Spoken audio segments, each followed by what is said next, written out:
It is Monday, November 28th. This is the Wiltfong Whiparound. I am Lance Glenn, joined as always by the Director of Recruiting for 24/7 Sports, Steve Wiltfong. Steve, we've almost hit December. I think about 23 or so days until the start of the early signing period. It's crazy how fast this cycle is going, how much left there is to talk about, and the latter really increased tenfold this weekend. We had a few big coaching hires, some big games that took place this past weekend, some big visits that happened as well, and we will discuss all those things and more on today's show. But Steve, let's start with the coaching carousel because it has been spinning at a very rapid pace over the last few days. Wisconsin, Nebraska, Arizona State, they all made hires. There are others that are still searching for their next head coach. So let's start with the hire that I think stole the show this weekend, a splash up in Madison as Wisconsin hired Luke Fickell away from Cincinnati. Let's dive into this move by the Badgers. What are they getting in Luke Fickell as a head coach and as a recruiter as they try to once again rise to the top of the Big Ten West? How awesome of a hire was Luke Fickell to Wisconsin. For the first time in a couple of years, I'm excited about Badgers football. I just wanted them to, I recommended, on Twitter, Lance Leipold as the guy that they should go after and court for that job, not even thinking about Luke Fickell. I mean, that is a hell of a move to go down to Cincinnati and land one of the best football coaches in college football, and Luke Fickell, who has been nothing but one of the most consistent winners in college football going back to 2018, 11 wins, 2019, 11 wins, 2020 COVID season. They go 9-1. Their only losses to Georgia in the Peach Bowl. Georgia the next year wins the national championship. Cincinnati makes the college football playoff. They would have won 12 games that year, win 13 the year they go to the college football playoff. And then they lose 9 players to the NFL draft, including their quarterback, and turn around and go 9-3 this year, have a chance to play in their conference title game with their backup quarterback going into the final week of the season. This is a program where they lost some heartbreakers. They could have won 11 games this year.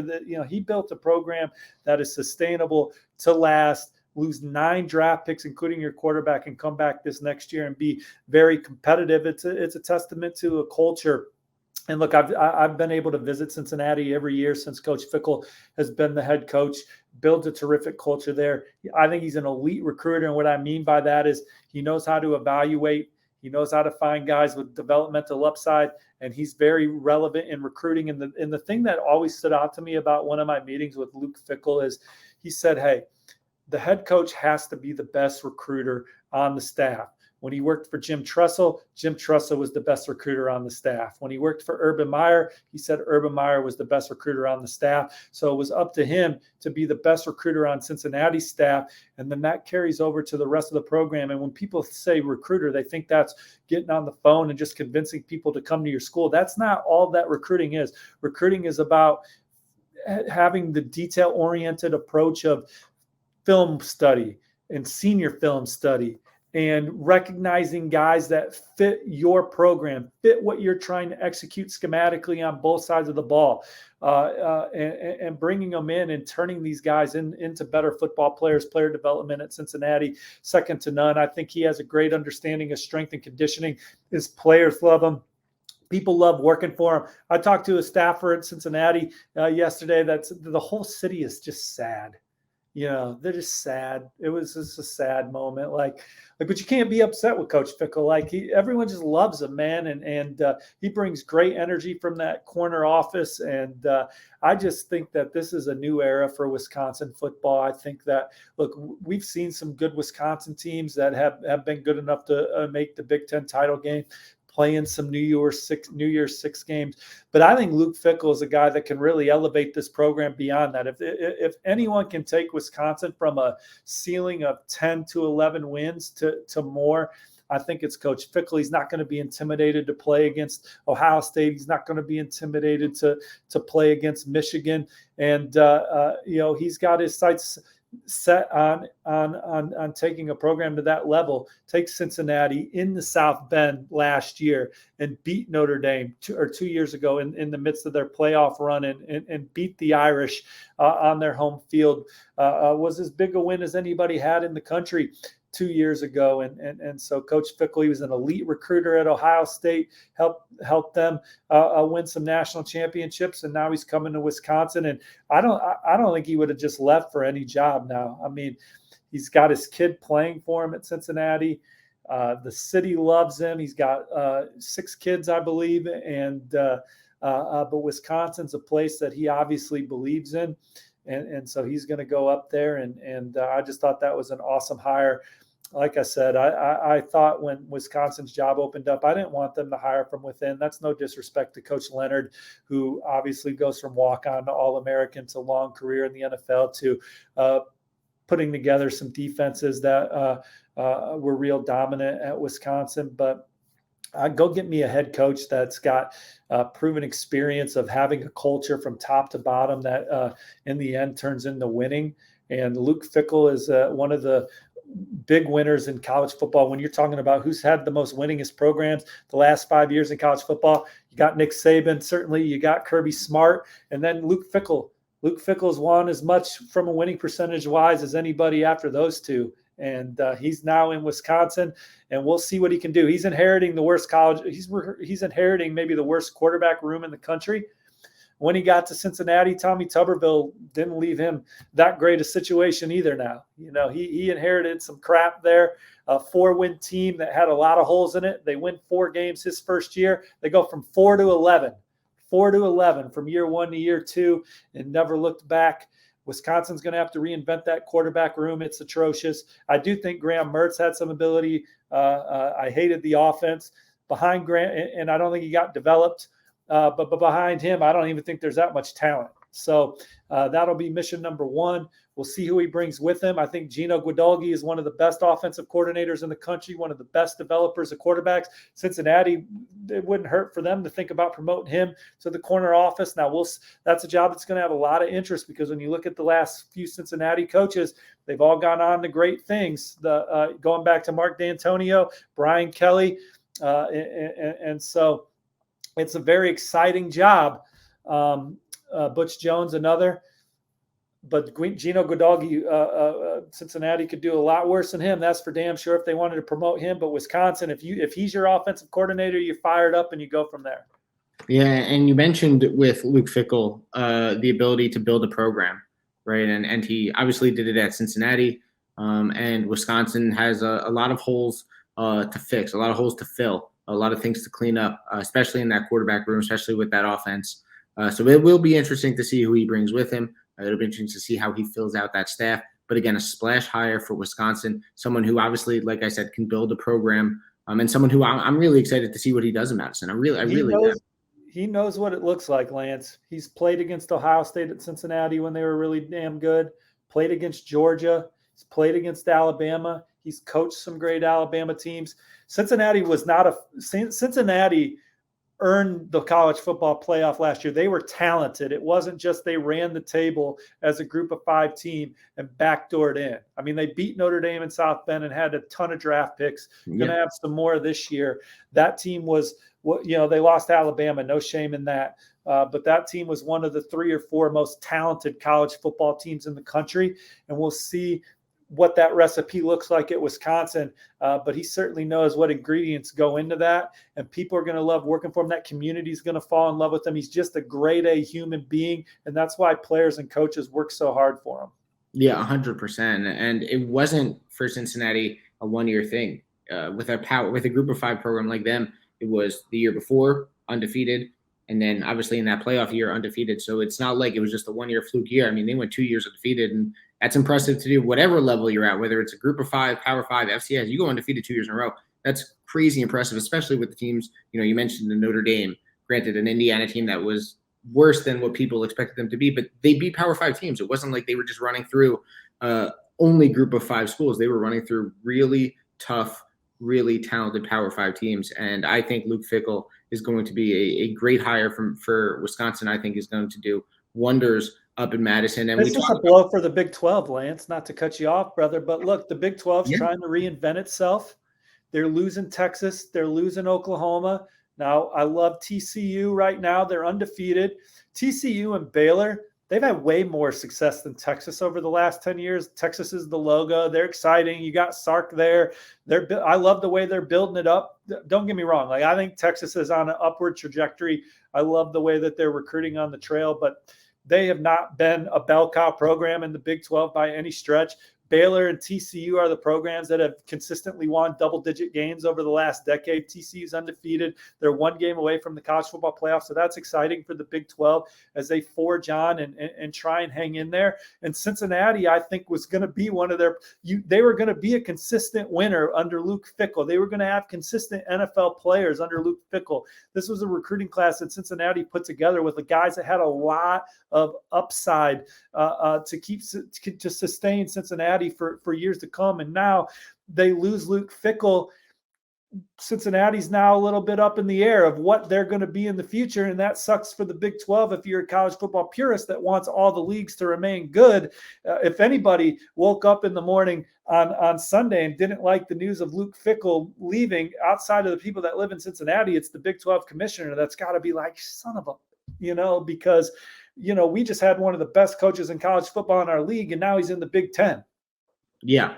It really is a tough blow for the Big 12. And I think also shows the changing dynamics of college football that the Big 10 and the SEC are very clearly above the other power. Yeah, you knew that, Lance. Come on. Yeah, of course. The stadiums are bigger. The attendance facilities, is bigger. the money is bigger. Same reason why Texas is considered what they are compared to TCU and Baylor, even though TCU and Baylor over the last decade have clearly run out a better product. Yeah, 100%. And, I mentioned before that obviously Luke Fickell is someone who could build a program. He showed that at Cincinnati.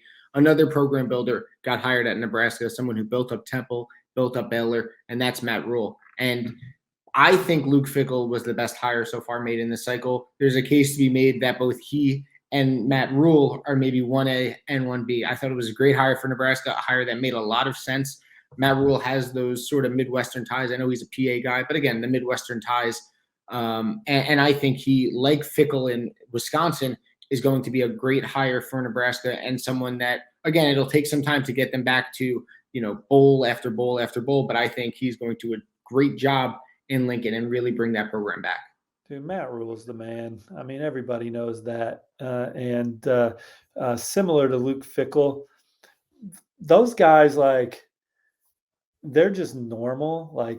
They're approachable people that can fit in any environment, and that's kind of their charm, what makes them unique. And the Big Ten got a lot better this weekend, adding those two coaches to programs that have been struggling. But Wisconsin's been under Coach Christ, and they've had some good years. It's been a while since Nebraska has had a legitimate year of football. And I think that Matt Rhule, you look what he did at Temple, man. He got to Temple and he promised them a championship. And they were 2-10 that first year, I believe, when he got there. And it might have been a miracle that they won 2. That scene in Bull Durham, how'd we ever win 8? How'd they win 2 that year was probably a miracle. But they end up winning the championship. There had only been 3 10 wins. There's only 3 10-win seasons in Temple history, to my knowledge, and I think Matt Rhule's got 2 of them. And so it's not a place. It's a hard place to win up there at Temple. And Matt Rhule's the greatest football coach in Temple history. Then he goes to Baylor and builds them into a New Year's Six Bowl team. And really, I don't think they would have gone away. And Dave Aranda had a really good year last year there with the foundation that Matt Rhule and company put in place there. And look, the obvious thing about Matt Rhule is that people tout the analytics that they bring to his recruiting approach. And look, that's such an easy thing to say. Everybody does that now. I mean, Georgia does that. They want athletes. You go and look at Georgia's recruiting class. You see a lot of sub 1100 meter dashes. You see some strong dudes. That's the approach everybody has.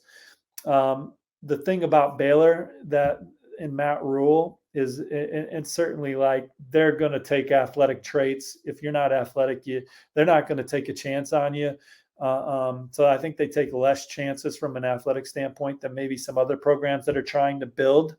And that's why Matt Rhule is able to separate from the other builders, is that their approach is more tedious and more, they don't stray from the path where other coaches, they make a couple recruiting mistakes here and there, and then it adds up to losses on the field. I think that Matt Rhule and his staff know the course, and the compass stays pointed correctly. I think that they identify players early as well as anybody. Like Tyquan Thornton committed to Baylor, had a great year, but at the end, everybody wanted Tyquan Thornton. I mean, he was basically a no-brainer recruit that Baylor was in on way before everybody. Fran Brown and company had an outstanding relationship with him. And so in the end, when those other schools came in, what separated Baylor was their coaching staff and the love that these prospects have for them, and the belief that they have in Coach Rhule and his assistants that they are going to maximize their ability and change the fortunes of a program. That's what makes Matt Rhule unique. The early evals, the fortitude of knowing who the good players are, staying on them hard. Those are why he's been successful as a recruiter. And I think that they'll do a good job of mining for players. They'll do a good job of getting young men to campus.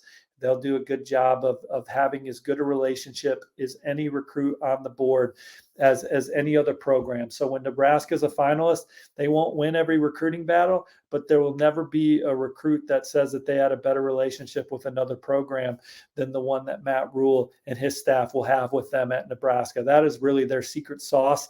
How about that? How about that cat sneaking in here? Yeah, even my cat is excited about that. That is the secret sauce. In addition to just the analytical approach to the trail, is the genuine relationships that Matt Rhule and his staff are going to build with top targets. That it's going to make it hard for them to say no. Like, damn it, I got to say no to Matt Rhule and whoever's on his staff, because they're going to do a great job of really connecting with young men, and those young men are going to be athletic, high upside prospects. That's for sure. Yeah, the ultimate people person, Matt Rhule, someone who can really connect with anyone, and someone who, like I said, I think is going to do a great job at Nebraska. There was one other hire made, and that is Kenny Dillingham out at Arizona State. Obviously, you could tell watching his press conference how much this opportunity meant to him, an Arizona State alum, someone from the state of Arizona. He obviously the former offensive coordinator now at Oregon. What do you think of this hire? Now, obviously, there are things that come with Arizona State that don't necessarily come with the other jobs that were hired in Nebraska and Wisconsin. But I think this was a very smart hire by Arizona State. It's going to bring a lot of energy, going to bring a lot of youth. And I think Kenny Dillingham, if he gets the time there, could be very successful in Arizona. Kenny Dillingham, he's a self-made guy, Lance. I remember talking to him, back in August of 2019. It was after 10 o'clock at night. It was the only time I could get him on the phone. He was at Auburn, and they were actually preparing to play against Oregon at the time. And I just remember, he had zero connections in college football when he got in the game. He had no uncles, no brothers, no cousins. He didn't play college football. He started off junior high coaching seventh graders at the park, and linebackers, I think, was at the time his forte. So now here we are, man. He's engineering the number 4 ranked offense in the country at Oregon. Oregon had an exciting season here. And I also think that Kenny Dillingham stops at Memphis, Auburn, Florida State, and Oregon has proven that he can go toe-to-toe with anybody on the recruiting trail, landing 5-star quarterback Dante Moore in this past cycle. A.J. Duffy was a big recruiting win for Florida State the cycle before, where he basically stole victory from defeat. Arizona State and Herm Edwards and company were the one to beat for Duffy for a while, and there he is. Committing to Florida State, but he's worked under some really good coaches, in my opinion. Mike Norvell, I think Dan Lanning is a guy that although a young coach, is a rising star, and so's Kenny, man, and so here's a guy that again goes not long ago was coaching middle school football at the park. now a head football coach at Arizona State, and it's because of the energy and juice that he brings. And I just think that he is the Energizer Bunny of college football coaches. He's always on from a recruiting standpoint, a coaching standpoint. I don't know. The amount of devotion that he has to his craft is second to none, and he's very passionate about his home state. He's had his eye on Arizona State for years, and so for him to get that job right now is exciting. And certainly he's going to bring a lot of energy to that football program. It's a major rebuild, in my opinion, but he's going to attack the portal. He's going to attack the recruiting trail. Looks like he's putting together an exciting coaching staff there. And it's exciting around ASU right now for a program that's really been one of the sadder ones in college football the last year plus, with the, from COVID on, how quickly that thing fell apart there. Kenny Dillingham coming home to clean it up, and he's not going to be outworked. That's for damn sure. Yeah, when you have a rebuild the size of Arizona State, obviously you need someone who's going to be attacking it and someone who's going to be using all the resources that he has in order to get Arizona State out of the hole that they're currently in. Because like you said, over the past year and a half, maybe 2 years, I mean, that program just fell on its face for very obvious reasons. And now Kenny Dillingham is in, and it's his job to rebuild it in what is a Pac-12 that obviously is changing over the next couple of seasons. But again, still a great opportunity for him. And you could tell just in his press conference how much being in this position meant for him. Someone who loves the university, went to the university, and obviously just loves the state of Arizona as a whole. But Steve, besides the coaching hires, there were some big games this weekend. USC Notre Dame was one of the biggest. Let's start there. They had a bevy of talent on hand to take in USC's win. It was a special night. Now, USC seems to be maybe one win away from a college football playoff. What's the latest you could tell me from their game against Notre Dame and the recruit reaction to a big Trojan win? Well, first of all, Lance, like we started the show talking about new coaching hires. What a tremendous job most of these first-year coaches in this past cycle have done this year at their respective programs. And you look at this USC Notre Dame game, and look, Notre Dame's a team that was number 16 in the country. They've had some ups and downs this year. But I really think that Marcus Freeman did a hell of a job of kind of riding the ship as a first-year head coach at such a pressure cooker like Notre Dame. And the biggest thing from my observation, although, I mean, keeping Notre Dame playing hard all year, and they're going to play hard in their bowl game, similar to what Luke Fickell is going to have to fix at Wisconsin. Notre Dame's quarterback room is in shambles, in my opinion. Not as bad as Wisconsin, but goes out and gets Kenny Minchie, a commitment from Kenny Minchie, a four-star quarterback, top 247 recruit, and then already has CJ Carr, who's as talented a quarterback in the country, committed in 2024. And I know it's a collective effort, but Notre Dame hasn't recruited quarterback this well in a long time. And so I think the foundation at that position is set for years to come. And I think that they should go in the portal and get somebody to compete with Tyler Buckner and Drew Pine and whoever else is in that room next year. But I really think that Notre Dame, their future has been solidified under Marcus Freeman and company, and that's exciting. Dan Lanning did a great job at Oregon this year. Mike Elko, what an awesome job at Duke this year. 8 wins with a chance for 9 in a bowl game to beat Wake Forest, and their rivalry game at the end of the season was awesome. So those are just some coaches right away that come to mind. First-year coaches, Lance, before I dive in on USC, because Lincoln Riley's had the best year of first-year coaches. That's what he was brought to USC to do. I mean, LSU's playing in the SEC title game under Brian Kelly. So that, that's awesome, right? Now they could still end up being 9-4, which is maybe what people predicted in the preseason for them. But the exciting way they've gotten to 9-4, I think, is a lot of fun for LSU. But Lincoln Riley, what he did at USC this season, here they are with a chance to play in the college football playoff, going into the portal and getting Caleb Williams to come with you. He's basically, in my opinion, single-handedly won the Notre Dame game, because just a good college quarterback and Notre Dame might win. And why I say that, Lance, is because and likely won the Heisman by winning that Notre Dame game too. How many sacks? Like, not only did Caleb Williams avoid getting sacked several times in that game, but he turned it into chunk plays. I mean, it was unbelievable. It was a hellacious performance that wins the game against your rival in that setting, and talking to recruits afterwards, talking to Braylon Shelby, top 247 defensive lineman that Texas would love to flip and keep in the Lone Star State. Him saying after the game, Lincoln Riley turned this whole program around. It's truly something special. We're in for something truly special. Malachi Nelson, their 5-star quarterback and the heir apparent to Caleb Williams down the road, perhaps, just talked about how it was electric, said the Coliseum packed for historic rivalry, took him back to when he was a kid watching USC. To see what Coach Riley has done year one confirms what I already knew. He's a great coach and leader. Malachi was obviously committed to Lincoln at Oklahoma as well, similar to Caleb Williams, going to follow him out to USC. He says he can't wait to get there in January and learn and do his part to help building a championship program.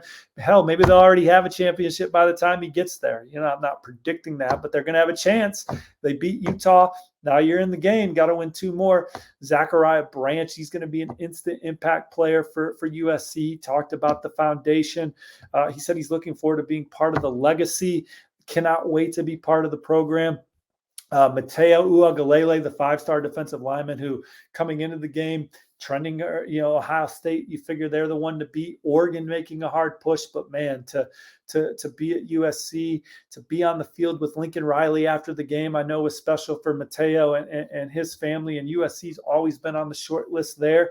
How about the quarterback? How about stocking a quarterback room? We talked about Notre Dame and Wisconsin's putrid quarterback rooms. USC, man, Lincoln Riley knows you can't win that many games. Win the games you want to win if you don't have a terrific quarterback. It's always a point of emphasis for him. He always has quality quarterbacks in his room. They have Malachi Nelson in 2023. They're all in on DJ Lagway in 2024, 5-star quarterback from Texas who returns after a great visit in the spring. He talked about how he was excited. He talked about Lincoln Riley and how he's changed the culture of the program. He's announcing his commitment on December 7th, and he said that USC is definitely a school to look out for going into that. Florida has had some crystal ball buzz and traction, and certainly they're in it. Oklahoma, Baylor, Clemson, some of the others, but the history that USC has is different from a lot of schools. To match the history Coach Riley has at quarterbacks is something that's really standing out to him. USC made an impression on a lot of young guys. It's going to be harder to come out into California and beat USC and for recruits like we've seen in years past, and USC instantly is a title contender under Lincoln Riley. So people like to bag on him because he didn't win Bedlam last year. Well, damn, sorry, he lost 2 games or whatever the heck it was last year with a true freshman quarterback under center. God forbid you don't win 13 games. But Lincoln Riley reminding folks again why he's absolutely one of the best coaches in college football. Mike Bond doing a tremendous job getting him to USC. It was kind of a similar fashion, right? Here he is, LSU, all those damn rumors. He goes to USC. Luke Fickell, not even part of the rumor mill at Wisconsin. He's there. Nebraska and Wisconsin showing you how a coach search is executed and to be done, in my opinion. Auburn, who knows what they'll get. Maybe it'll work out for them down there on the plains, and I hope it does, just because I want everybody to be good. I want parity in college football. I want it to be just exhilarating every weekend. But damn, man, I'll just say this about Auburn, Lance. Cadillac Williams is a saint. He segued this program perfectly for the next coach. Had Auburn playing hard as hell down the stretch. Has high-profile recruits visiting and interested in Auburn. Don't mess up Cadillac Williams' segue here. And somebody hire Cadillac Williams. Let him get an opportunity to be a head coach at one of these G5. Hell, you know what I said about Cincinnati and Gino Godoghi, I think would be kind of an exciting hire for Cincinnati. I wouldn't be mad if Cadillac got promoted there. Man, from an interim coach standard, he did as good as he's an interim coach legend, in my opinion. Right there alongside like Ed Orgeron, who's had some hellacious interim coaching runs. But Cadillac, man, that was awesome what he did at Auburn down the stretch. And you look up and they're up 7-0 in Tuscaloosa early on. And obviously they didn't win the game, but I mean, hell, they played hard. And Cadillac put it on a tee for that administration and next coach. The momentum was there, and with each passing day, you're losing momentum there that Cadillac gave you, man. Yeah, I mean, look, there are ways to do a coaching search, and then there are ways not to do a coaching search. And while it's Monday, November 28th, Auburn seemingly is trending towards that way not to do a coaching search compared to schools like Wisconsin, Nebraska, USC last year, LSU last year. They kind of set the standard of what a coaching search should look like. Auburn's still trying to figure out who's next. Lane Kiffin obviously staying at Ole Miss. Hugh Freeze, that buzz seems to have cooled off. And I'd be damned if you say it means more. Like, it does mean more in the SEC overall. Like, yes, I get that too. But Nebraska, they are as passionate a fan base as anybody in college football. If you are hosting Nebraska, your home stadium has a chance to be flipped. And if Nebraska is good, it really has a chance to be flipped. When they stink, they still travel and try and take over your stadium. In Wisconsin, they have exciting game day traditions too. That program means a lot to Madison and to their those aren't fair weathered fan bases now. So to say that Auburn means more than Nebraska is kind of BS to me. Nebraska went out and executed. Auburn, maybe they were close to getting some guys, but they didn't execute. They didn't get it done. Those guys are not there. And I don't even know if that would have been as good. Those hires would have been as good as what Nebraska and Wisconsin did anyway, So we'll judge Auburn on the back end of that and see who they get and what that guy does. There's so many good football coaches out there. There's a lot of good football coaches. There's a lot of and Auburn's an amazing job getting brand new facilities, fan bases off the charts. They've won a national championship recently. So their backyard to so many good players. Cadillac Williams put it on a tee for you. Interim coaching legend, a guy that deserves to be a head coach somewhere very soon. We'll see what Auburn does. Well, look, we're recording this Monday morning. Hopefully by next show on Thursday, Auburn's made a hire and we can discuss it then, ideally. But again, obviously, you never know. Let's move on now from USC to Michigan. A big win for the Maize and Blue. Going to Columbus, going to the Shoe, beating Ohio State. They look locked and loaded for a second straight college football playoff appearance. They obviously have to get through the Big Ten West team in Purdue in the Big Ten title game this coming Saturday. No offense to Purdue, but that looks very likely for Michigan. Man, Jim Harbaugh, crazy what 2 years can do. Crazy what a year can do. Everyone during that COVID season at Michigan wanted Jim Harbaugh fired. It wasn't looking good. I think they had 2 wins that whole season. Obviously, COVID year was strange, but it just wasn't trending in the right direction for the head ball coach there at Michigan. He was on the hot seat. He changes up his staff big time heading into 2021. It gets them to a college football playoff appearance, a Big Ten title. And now 2022, the same thing happens again. And this year, they've beaten Michigan State too. So they've beaten Michigan State, they've beaten Ohio State. Now they just got to win that Big Ten title. What a job by Jim Harbaugh. What a job by Michigan. And to do it, most importantly, or most interestingly enough, without Blake Corum, their potential Heisman Trophy running back. He was very limited in the game, only had maybe 1 or 2 carries all game long, and most of it was in the first half. I mean, to do it without your best player, without your superstar, just an unbelievable job by that whole program to go to Columbus and beat Ohio State. Michigan, man, they you talk about number 2 total defense in the country, number 5 rushing offense in the country. That's a hell of a recipe. And then you go out and then you get I think that these recruiting classes, you look at the 2021 recruiting class and the 2020 recruiting classes. I think that you look at the way that Michigan recruited athletic playmakers in those classes, it really has elevated this program from one that was kind of a New Year's Six ceiling to one that is now a legitimate national title contender. You go out and get J.J. McCarthy, you get your first blue chip quarterback win in the Jim Harbaugh era. Look, Jim Harbaugh has always been a great football coach. He took a team to a Super Bowl, took another team to the NFC Championship game, made Stanford relevant that David Shaw was able to mooch off of early in his Stanford tenure. Michigan, they played in some big games. They've been close to Ohio State before beating them in these past 2 football games. But I really think that the recruiting at Michigan has elevated over the last 3 years.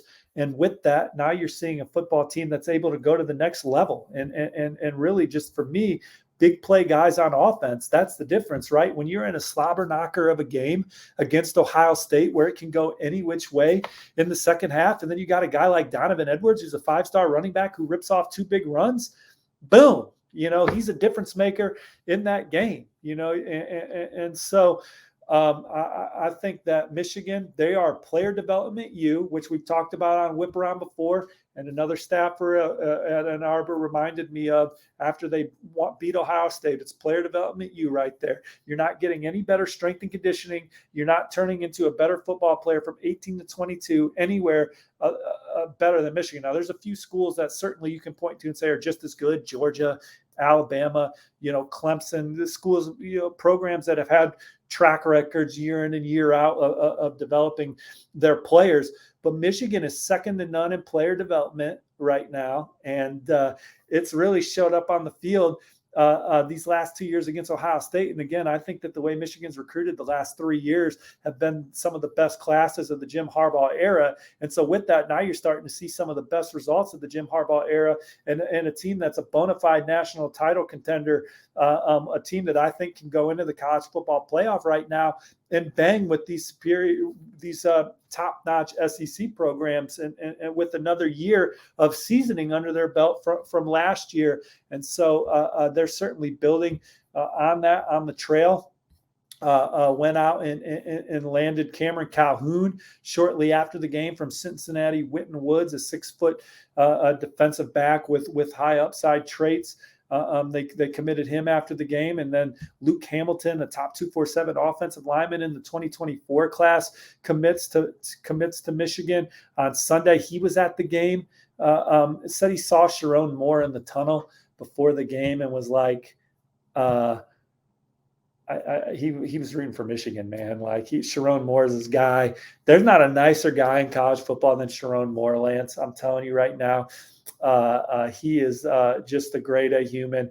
Led Michigan to the Joe Moore Award as their offensive line coach last year. Now he's their play caller. You want to talk about a coach on the rise, a guy that's going to be a great head coach and, in my opinion, be one of the most household names down the road in college football. It's going to be Sharon Moore. Guy like that, excellent football coach, excellent human. He's one of the big reasons why Michigan is in the national title hunt. And Luke Hamilton sees Sharon Moore pregame and is like, I can't root against Michigan here today, man. And the story's kind of, the quotes, I'm digging out the quotes here. He's like, I see Sharon Moore walking out of the tunnel and thought, let's get it, bury them, put them to sleep. That's the kind of mood that Sharon Moore put this high school junior in that's technically in the Ohio State recruiting section. He wanted to see Michigan win. He commits to Sharon Moore after the game, goes public with his decision on Sunday. Michigan's trending for some more guys today or going into the week. DJ Waller, from Ohio is a defensive back that they're really high on. Roderick Pierce recently decommitted from Wisconsin, is a big, athletic, long defensive lineman. Jason Hewlett, who was committed to Luke Fickell in Cincinnati, 6'4", 220-pound specimen. These are guys that are high upside players that Michigan's player development U. They're going to maximize those guys' potential. And they're going to keep Michigan in this kind of hunt for years to come. But I just think Michigan's gotten so much more explosive on offense over the last few recruiting cycles. And they've always been a smash mouth, powerful football team under Jim Harbaugh and company that could play with violence. But now they can play. Now they can get big plays from their receivers. They can get big plays from their running backs. They've always had tight ends. I think they have a quarterback that's going to be a star. It's his first year as a starter, only going up for J.J. McCarthy, which was a massive recruiting win for them. Michigan's playing at a different level right now, and it's because of the way that they've recruited the last few years. Player development's always been there. Scheme's always been there. They had a tough COVID year, but that was them rebuilding the roster, and here you are, Jim Harbaugh in Michigan, on their way to the college football playoff, regardless of what happens against Purdue.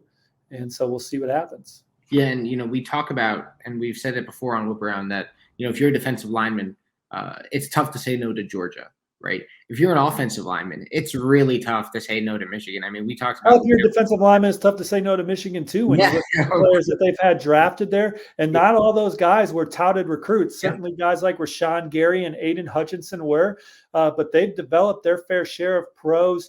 And those are guys like this Hewlett kid that was committed to Cincinnati that we think is going to end up in Michigan's class. Those are the type of guys that Michigan's turned into high draft picks as well. And again, they've always been really good at the point of attack, even in their quote unquote down years. The difference for Michigan right now is the explosiveness on offense, the way they can just get a quick score, 60, 70 yards. Cornelius Johnson, Roman Wilson, they got guys that can run. They got playmakers at the wide receiver position. They got running backs, Blake Corum and Donovan Edwards are 4-4, 4-3 guys that can score whenever they touch the football. They're tough. I mean, Blake Corum is one of the toughest kids in college football, one of the hardest working kids. They got great leaders in their locker room across the board in every position room. The program's awesome. And, they obviously pulled away from Ohio State in the second half with some of those big recruiting wins that they had over the last 3 cycles.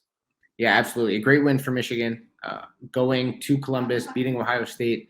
First time, in fact, that Ohio State has lost 2 in a row to Michigan since 1999-2000, back when John Cooper was head coach at Ohio State. A little bit of a nugget there for everyone listening. But let's finish it off now with Florida State. They also notched the big win in a rivalry game over Florida in Tallahassee. They welcomed the Gators and were able to pull off the victory. And it was a make-or-break year for Mike Norvell, I think, going into this. And he, I think, had a very successful 2022. Big night for FSU, obviously.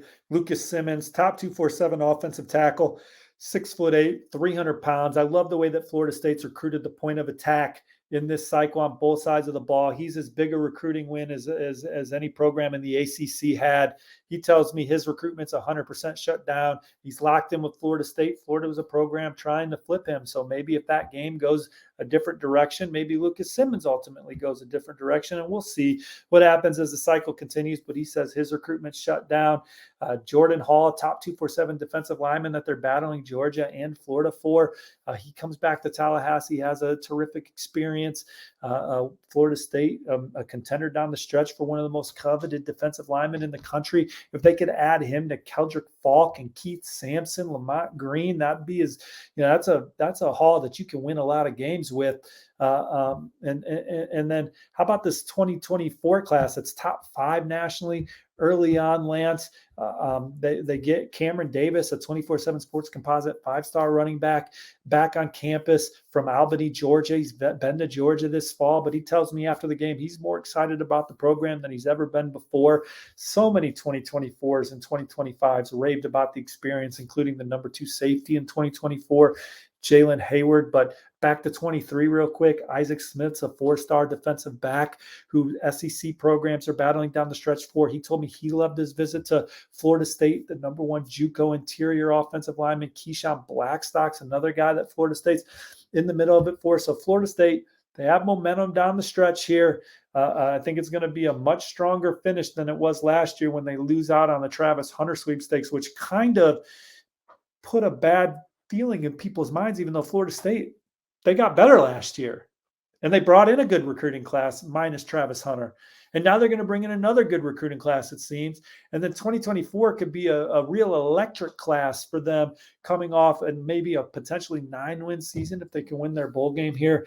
Mike Norvell, Florida State, they beat Florida, they beat Miami, got a chance to win a bowl game this year. A lot of excitement around Tallahassee. The recruits there loved Doak Campbell. I thought watching the game on TV, Doak was going nuts. The Coliseum at USC was going nuts. I felt like a child again. I felt like I was watching college football as a young Steve instead of 40-year-old Steve with the way that those stadiums were rocking on the weekend. And I thought this whip-around rocked. Thought we talked about some good things, Lance, but we're in the 50-minute mark. Can't talk any longer. You got stuff to do. Your cat keeps trying to come on. It's the cat keeps trying to, even he's excited about Florida State, USC, Michigan, all these coaching hires, as we all are. It's been a wild couple of days in the college football world. And what's crazy about it, Steve, is we still have 23 days or so left until the start of the early signing period, and there's still so much left to do, so much left on the bone in this cycle. And with these new hires, there's so much more to come. But of course, as always, thank you so much for speaking with me this Monday. Recruiting obviously will never stop. Make sure to stay locked into 247sports.com for all your recruiting coverage as we get closer and closer to the early signing period. Remember to follow Steve on Twitter at swiltfong247. Follow me on Twitter as well at LanceGlynn247. Remember to also like this video and, of course, subscribe to the 247 Sports YouTube channel. So for Steve Wiltfong, I am Lance Glynn. Thanks so much for listening to the Wiltfong Whiparound.